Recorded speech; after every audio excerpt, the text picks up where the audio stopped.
So if you haven't already seen the news, Warner Bros. TV chief Channing Dungey has teased an enormous new partnership by revealing that a new DC Universe animation agreement with Amazon is in the works. So how will this greatly benefit DC Studios and Warner Bros? Also, how will this fit into James Gunn's plan moving forward? First up, it has officially been announced that DC Studios and WB will partner with Amazon. With their live-action movies, DC Films has had a difficult couple of years, but they recently found fresh hope in the direction of Peter Safran and James Gunn for what is now known as the DC Universe. Warner Bros. And Amazon are reportedly finalizing a contract to create all-new DC animated content. This includes that the new leadership promises fans considerably higher quality content. Now, it's no secret that the DC film franchise has lagged behind the Marvel Cinematic Universe, MCU, but with the addition of the new co-leads, things appear to be coming together. Gunn recently stated that the DC Universe will link video games, animated films, and television. The leads have even sat down to plan a 10-year release schedule with a single overarching plot. DC needs to make the best use of all available resources for this 10-year plan to go as smoothly as possible, and only then might they be able to catch up to the MCU. The head of Warner Bros. Television, Channing Dungey, spoke at the UK television conference in London on how the new leadership at Warner Bros. He explained that Discovery has paved the way for a partnership between DC and Amazon, and that fans will have to wait to see if Amazon and DC do finalize their agreement, since it is still pending. However, there is a lot of possibility in this combination, because Amazon distributes darker superhero shows like The Boys and Invincible. Fans may see some content that follows the writing of those two popular programs. It's not out of the question to anticipate Amazon's take on darker animated spin-offs of well-known DC heroes, as Peacemaker and the Suicide Squad fit the action comedy genre. So how does this fit into the DC Studios plan for James Gunn and Peter Safran? What will happen to DC projects, both live-action and animated, has been the subject of much talk, given that HBO Max and Discovery Plus will be combined into one shared streaming service as of next year.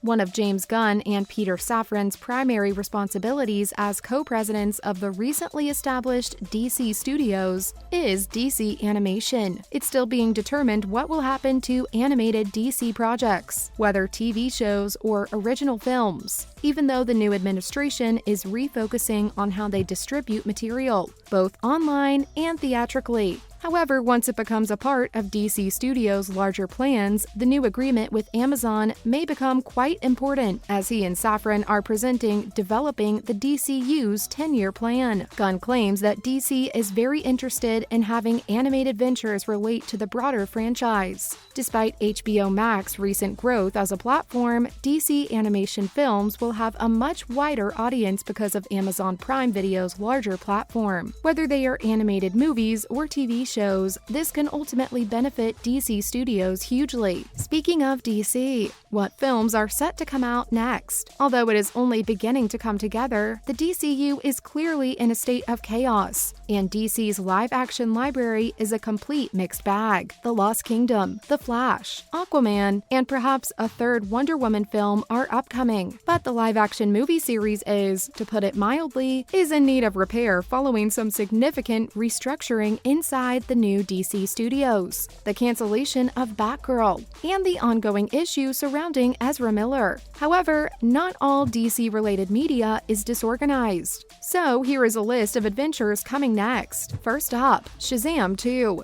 The 2023 release Shazam 2 with the working title Fury of the Gods. It's not surprising, given that Zachary Levi's cartoonish superhero Shazam was a critical and financial success. No plot specifics have been revealed, but David F. Sandberg is back in charge of the camera, and the entire juvenile and adult ensemble from the original movie is back, in securing Helen Mirren as the antagonist Espera and Lucy Liu as Calypso. DC Films has made significant progress. Initially, it moved up from a 2023 release to take DC's holiday season 2022 slot. Production started in May 2021, and Sandberg claimed filming completed up by August. Shazam 2, however, was delayed until 2023 as a result of another schedule change announced by WB in August, so the current release is scheduled for March 23, 2023. Next up, look out for The Flash. The Flash, which stars Ezra Miller in his comeback as the title character, has had the most tumultuous production of all the planned DC films, changing directors at a rate that even Barry Allen would find impressive.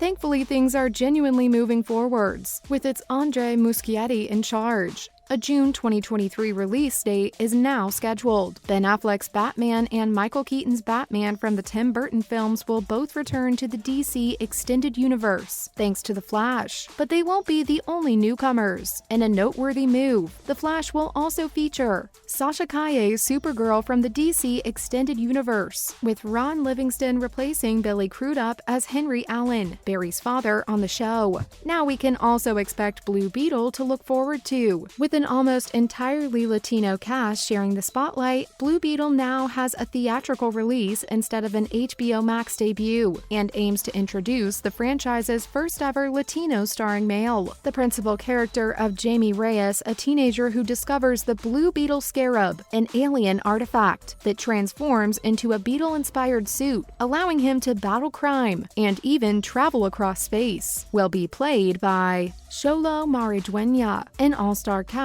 surrounds Maridueña as they direct Blue Beetle, including George Lopez, Harvey Guillen, Susan Sarandon, and perhaps Ted Lasso's Jason Sudeikis. Jamie Reyes will try to make a similar effect in his live-action debut and give the DCU a youthful hero to build with for many years to come after being widely employed in the animated world during Young Justice's stint. On August 18, 2023, Blue Beetle will have its theatrical. Next up, The Legion of Superheroes. The Legion of Superheroes was an animated television series that aired over 2 seasons from 2006 to 2008 and followed a group of young heroes transported from the 31st century. Despite its brief run, the show earned positive reviews, leading DC to revive the idea for The Legion of Superheroes, a brand new animated film. The movie will follow Kara, aka Supergirl, as she mourns the tragic loss of Krypton, voiced by Meg Donnelly. She is advised to leave their time frame to enroll in the Legion Academy in the 31st century by her cousin Superman, voiced by Darren Criss. Supergirl meets new allies and encounters formidable foes, like Brainiac 5, voiced by Harry Shum Jr. As if that weren't sufficient, a very security society, aka Dark Circle, is aiming to capture some powerful weapons that are kept securely in the Academy's vault. Also, the new Aquaman movie will be released in 2023. After James Wan's Aquaman made more than $1.14 billion at the global box office, Aquaman and the Lost Kingdom is one of the most eagerly awaited DC films currently in production. Sometime in 2021, Wan and David Leslie Johnson McGoldrick, who also co-wrote the previous film, finished the writing for Aquaman and the Lost Kingdom. Wan will also serve as the film's director once more. Aquaman, played by Jason Momoa, will of course return, along with Mera, played by Amber Heard, Orm, played by Patrick Wilson, Atlanta, played by Nicole Kidman, and Black Manta, played by Yahya Abdul-Mateen II. It's assumed that the title of the sequel's Lost Kingdom refers to the underwater metropolis Nekris, although no full trailer or anything like that has been released. Arthur is confirmed to be wearing his blue stealth suit from the OG DC comics, but it also showed that this film will have a more mature tone. Now initially scheduled for release in December 2022, filming commenced in June 2021 and was officially completed in January 2022. However, Aquaman 2 was again postponed shortly after the March 23 announcement, and a new release date of December 25, 2023 was determined. And lastly, a sequel to the very popular Joker film is slated to come sometime in 2024. In contrast to prior DC movies, the standalone Joker received positive reviews from critics and satisfied fans, leaving leaving them wanting more. It is probably the pinnacle of DC's recent work, along with The Suicide Squad. Now a sequel to the film has been announced. Joker Folie à Deux will be released in 2024, and since it won't be a part of the DC Extended Universe, fans can be much more certain that it will happen as planned. Given the box office success of Joker, Joaquin Phoenix returns back as Arthur Fleck, and Todd Phillips once again occupies the director's chair. Lady Gaga has also been cast in Joker 2 as a new version of Harley Quinn, and the movie will apparently also be a musical, which seems appropriate, considering the presence of the pop star. Unfortunately, guys, that is all the time we have for today. So make sure to like and subscribe to the channel. And as always, thanks for watching.